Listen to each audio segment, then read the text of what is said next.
Fasting is one of the most misunderstood tools in fitness. People either treat it like magic fat loss and health benefit, or they fear it'll kill your metabolism and your muscle. In this video, we'll cut through the myths and learn what fasting really is, and how to pair fasting with training so you lose fat without losing strength. Watch while you work out and learn while you train. Part 1. Types of fasting and where they come from. Fasting is a planned period when you do not eat calories, or you eat far less than usual, for a specific purpose. The confusion starts when people mix up fasting with being in a calorie deficit. Calorie restriction is about how much energy you consume across the day or week. Fasting is about when you consume it. You can fast and still overeat inside your eating window, and you can eat all day and still lose fat if your total intake is lower than your output. For fitness goals, fasting is a scheduling tool, not a fat loss superpower.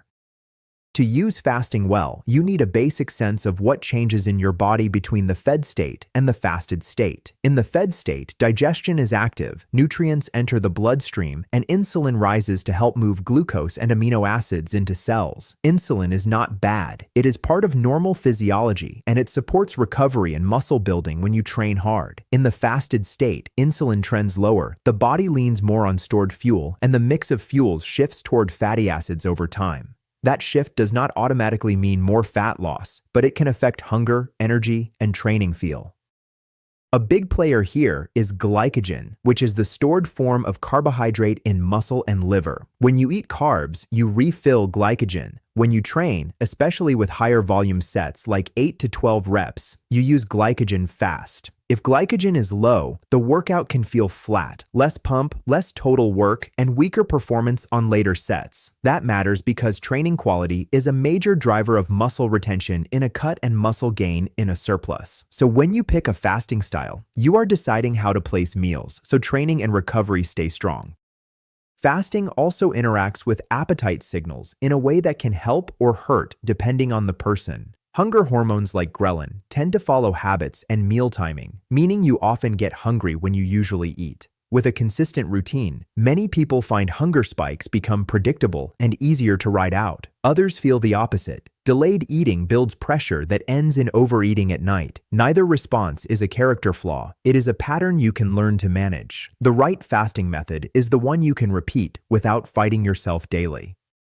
Fasting did not start as a modern fitness hack. Historically, humans lived with seasonal food availability, long gaps between meals, and periods of scarcity that forced involuntary fasting. Cultural habits formed around that reality: bigger meals after work, fewer meals when food was limited, and social rules that created structure. For your fitness goals, that's a useful lesson. Fasting works best when it reduces decision fatigue and makes consistency easier, not when it turns eating into a daily battle you dread. Religious fasting is another major route, and it shows how powerful timing rules can be for behavior. Many traditions use time-based abstinence, where eating is limited to certain hours, often daylight versus nighttime. Other patterns restrict certain foods while still allowing normal meal timing. Some versions use partial fasts, where meals are simpler or smaller. From a fitness perspective, the key takeaway is the structure. A clear rule about when and what you eat can reduce random snacking and make your nutrition more deliberate. Modern fitness culture repackaged these patterns into a few repeatable formats. Time-restricted eating is the classic daily window, where you eat within a set number of hours and fast the rest. Alternate day fasting is a rhythm where full eating days alternate with very low intake days. A weekly pattern, like the 5-2 approach, keeps most days normal but uses a couple of low intake days. One meal a day compresses eating into a single daily meal. Then there are longer fasts, like a full day without calories, sometimes stretching into a second day. Each can help fat loss, but each has trade-offs for training and muscle. For most lifters, time-restricted eating is the best starting point because it is flexible and doesn't force extreme hunger days.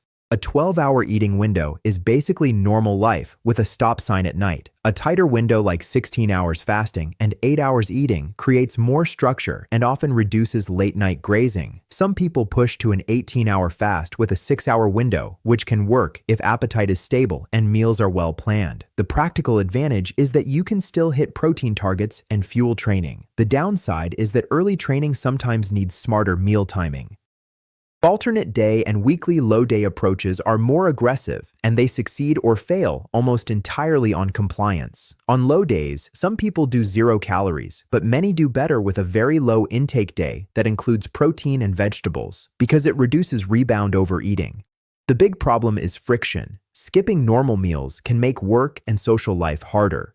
Training can also suffer if a low day lands near heavy sessions like squats or deadlifts. If you use this style, plan hard training on eating days and keep low days lighter so recovery doesn't collapse. 1 meal a day sounds efficient, and for some people it is. Appetite can feel simpler and the day becomes more structured. But for bodybuilding goals, the constraints are real. Hitting a high protein target in one sitting is uncomfortable, and spreading protein across multiple meals tends to support muscle building and muscle retention more reliably, especially when you are leaner and dieting. One meal also makes it harder to get enough carbs around training, which can reduce volume and performance. If you insist on 1 meal a day, treat it as a short, controlled phase, not a permanent identity. Longer fasts, like going a full day without calories, come with an even sharper trade-off. They can create a big weekly calorie gap, but they also create a bigger recovery gap. If you lift 4 to 6 times per week and you want progressive overload, your body needs consistent protein, carbs, and sleep.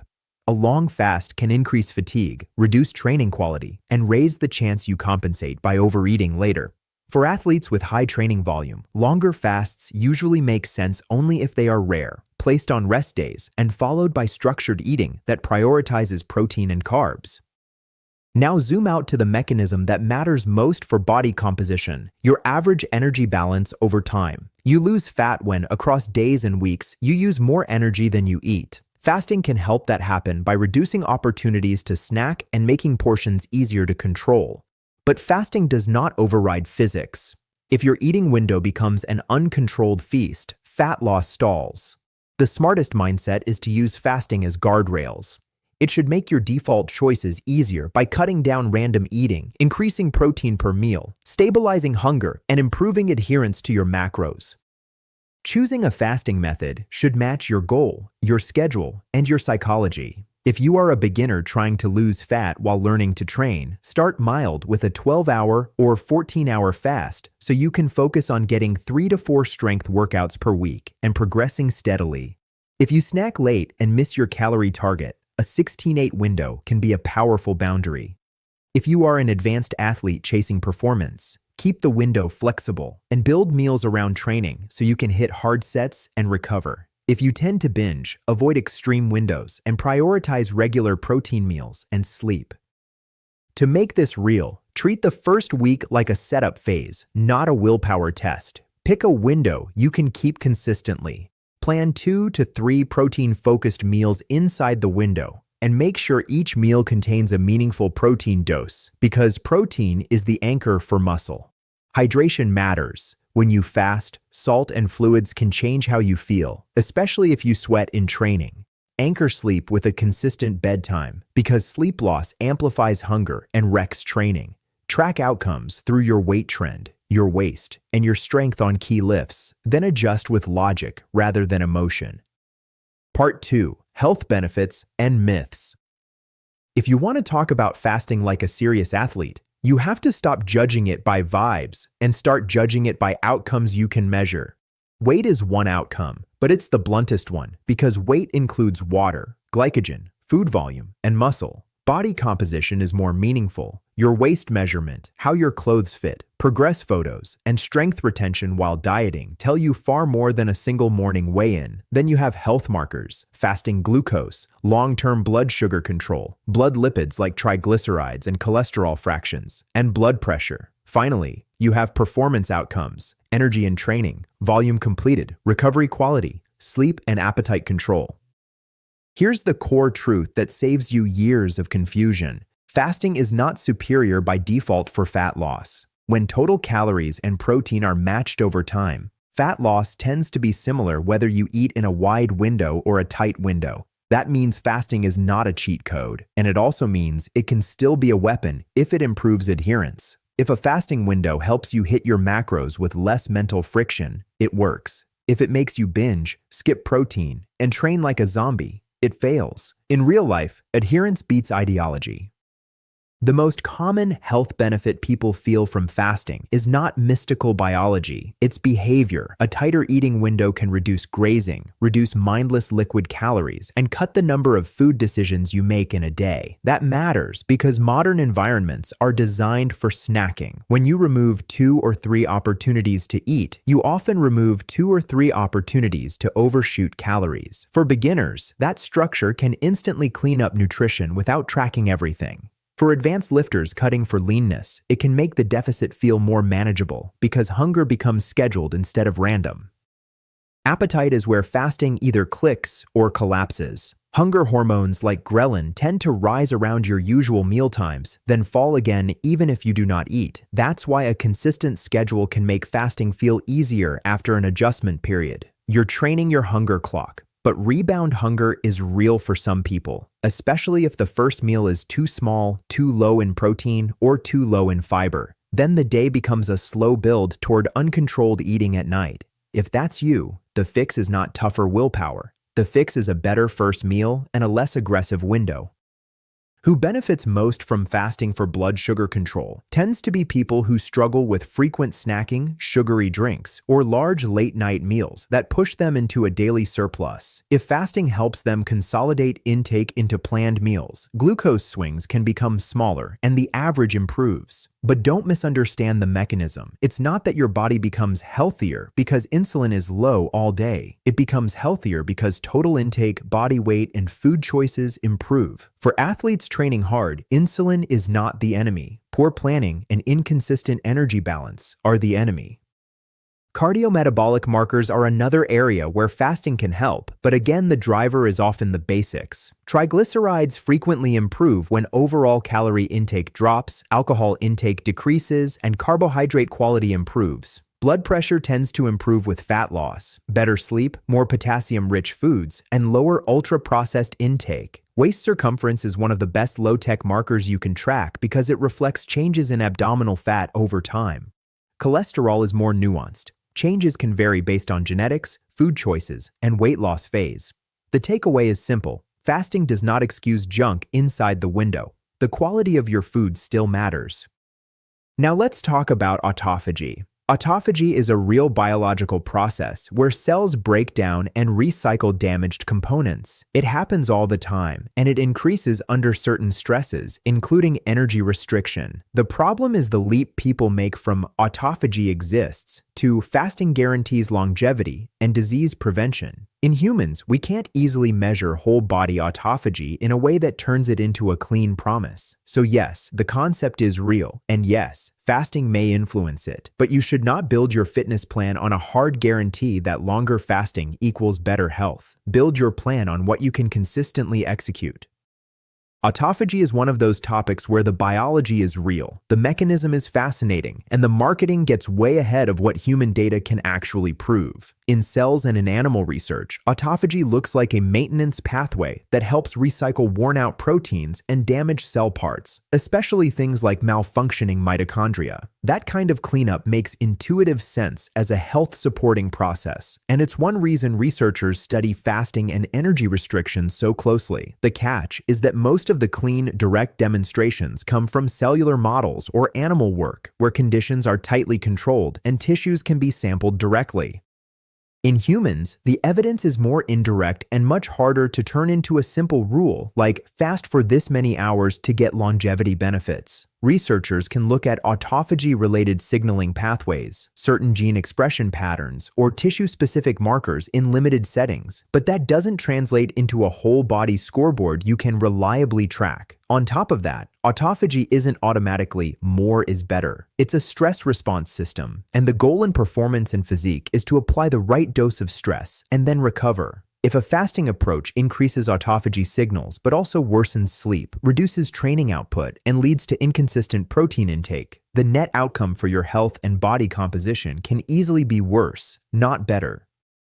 What's most practical for fitness is to treat autophagy as a possible added benefit of well-managed energy restriction, not the primary reason to fast. The strongest human outcomes we can measure with high confidence are changes in body weight, waist size, blood sugar control, blood pressure, and lipid profiles, especially when fasting improves overall diet quality and consistency. Those improvements are already major risk reducers for long-term health, and they don't require extreme fasting. So if fasting helps you hit protein, keep calories controlled, train hard 3 to 5 days per week, and sleep well, you're doing the version of health optimization that has the clearest real-world payoff, even if autophagy stays in the background as a plausible but not guaranteed bonus.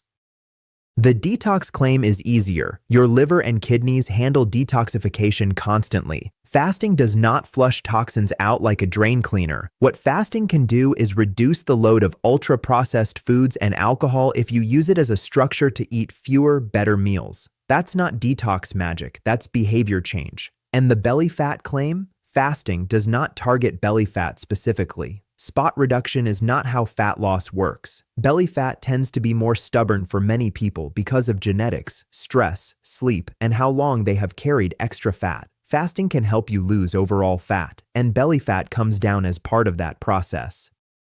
Fasted cardio is one of the most persistent myths in fitness, so let's dismantle it with logic you can use. In a fasted session, your body may oxidize a higher proportion of fat during the workout. That's true. But fat loss is about what happens across the entire day, not a single hour. If fasted cardio makes you move less later, eat more later, or perform worse, the daily balance can erase that advantage. The practical takeaway is to choose the setup that lets you do more total work consistently. If you enjoy fasted walking and it helps appetite, great. If fasted high-intensity training makes you feel awful, eat first and train harder.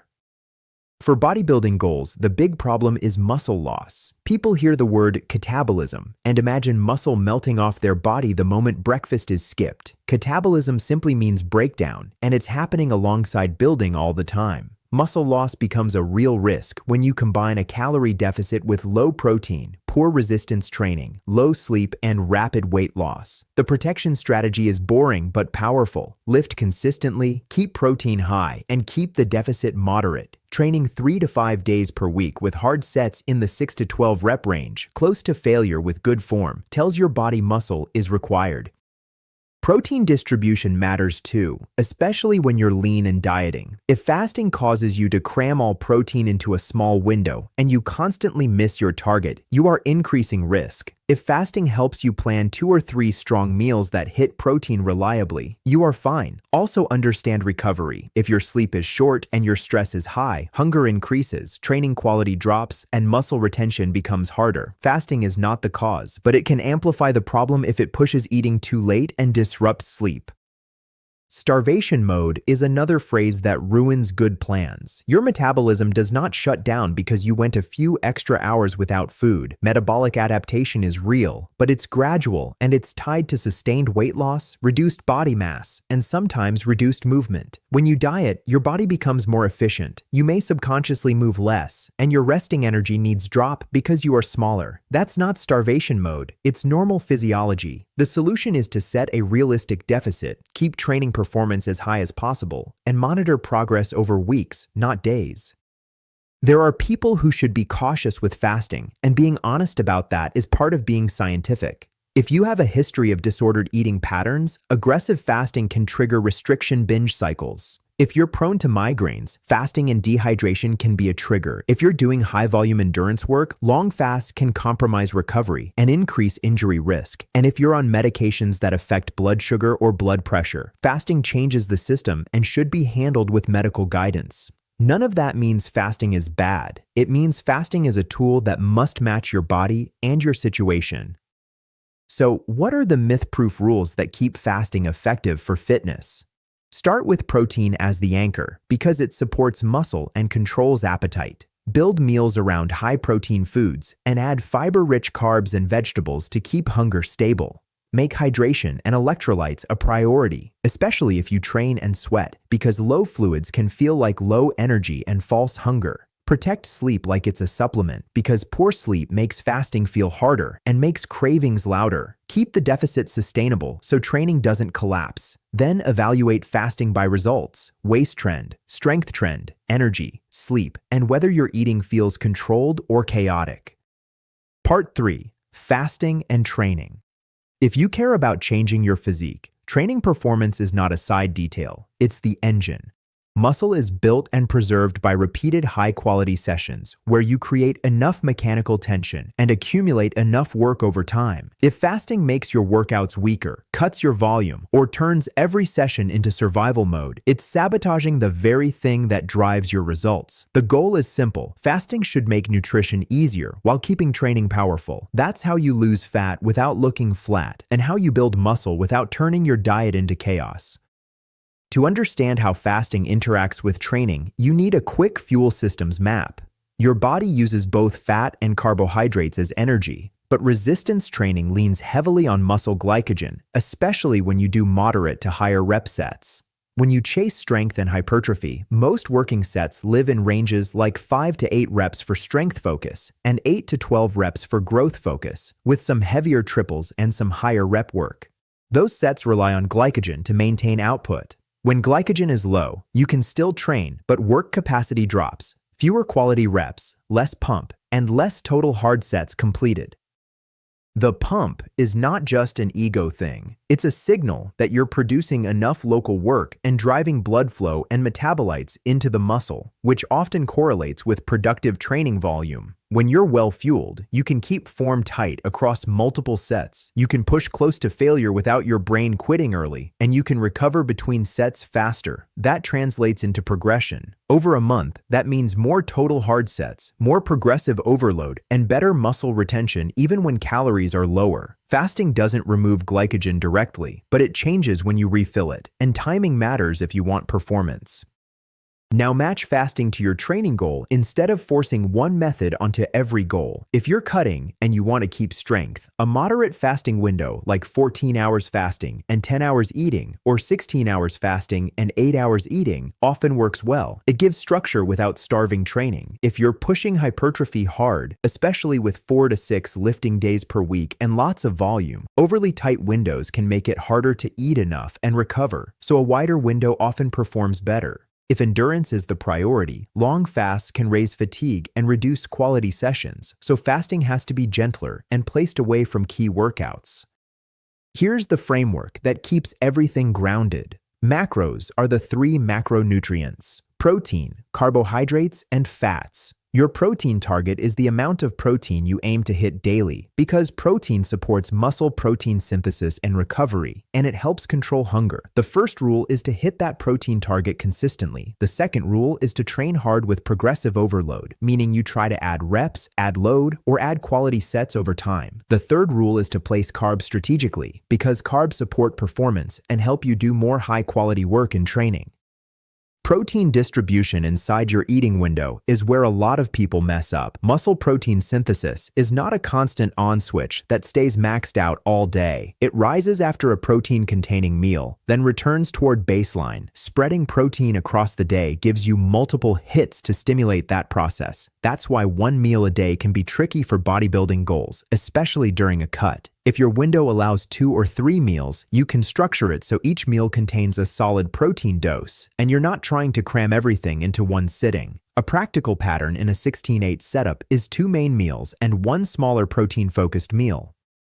Pre-workout nutrition is where fasting becomes personal because it depends on how you feel and what you're training. You have 2 valid options: strict fasting, where you train without calories, or performance first, where you use a small pre-workout feeding. If your session is light, like technique work, or a moderate full-body session, training fasted can be fine. But if you're doing heavy compounds, high volume, or pushing close to failure, a small protein and carb starter can dramatically improve output. Even a small dose, taken 30 to 60 minutes pre-training, can improve how the session feels and how many quality sets you complete. Post-workout nutrition is less about a magical anabolic window and more about getting your recovery started so tomorrow's training is strong. Protein after training supports repair and adaptation. Carbs after training help replenish glycogen, which matters if you train again soon or if your sessions are high volume. Timing is flexible, but the bigger the session, the more useful it is to eat a solid meal within a couple hours. If fasting pushes your post-workout meal too late and you end up under-eating, recovery suffers. For strength and hypertrophy, consistent recovery is the multiplier. Morning training creates the biggest decision point. One template is training fasted, then eating later when your window opens. This can work if the session is moderate and you tolerate fasted training well, but you must ensure the first meal is large enough and protein-rich enough to cover the day. A second template is a small pre-workout meal that technically breaks the fast, but improves performance and reduces the risk of overeating later. A third template is simply moving your eating window earlier so you can eat after training without waiting half the day, which often improves recovery and mood. Afternoon or evening training is the easiest scenario for fasting because you can place food around the workout naturally. You can open your window with a protein-heavy meal that also contains carbs if you're training that day. Then you take a pre-workout meal with carbs and protein to support performance and pump. After training, you eat again with protein and carbs to start recovery. The mistake to avoid is compressing everything into a late-night binge that disrupts sleep. Poor sleep increases hunger the next day and reduces training quality, and then fasting feels harder than it needs to. Cutting versus bulking changes everything. In a cut, fasting can be useful because appetite is often the limiting factor. A tighter window can reduce snacking and help you stay in a deficit without feeling like you're constantly dieting. But you still need enough protein and enough carbs around training to keep performance high. In a bulk, fasting often becomes a problem because you need more total calories to support growth, and compressing intake can make it hard to eat enough without digestive discomfort. If you're bulking, consider a wider window or simply use mild time restriction to keep meals structured without limiting total intake. Now make this actionable with a 2-week implementation plan that's simple but precise. If you want to use fasting, pick a fasting method you can repeat, usually a 14-10 or 16-8 setup. Set your macros baseline by prioritizing protein first, then allocating carbs around training and fats to fill the rest. Choose a training template you can execute for 2 weeks without missing sessions, ideally 3 to 5 lifting workouts per week, built around compounds with accessory work. Track 3 metrics: your weight trend, your waist, and your performance on key lifts like presses, squats, hinges, and rows. At the end of the first week, adjust one variable, not everything.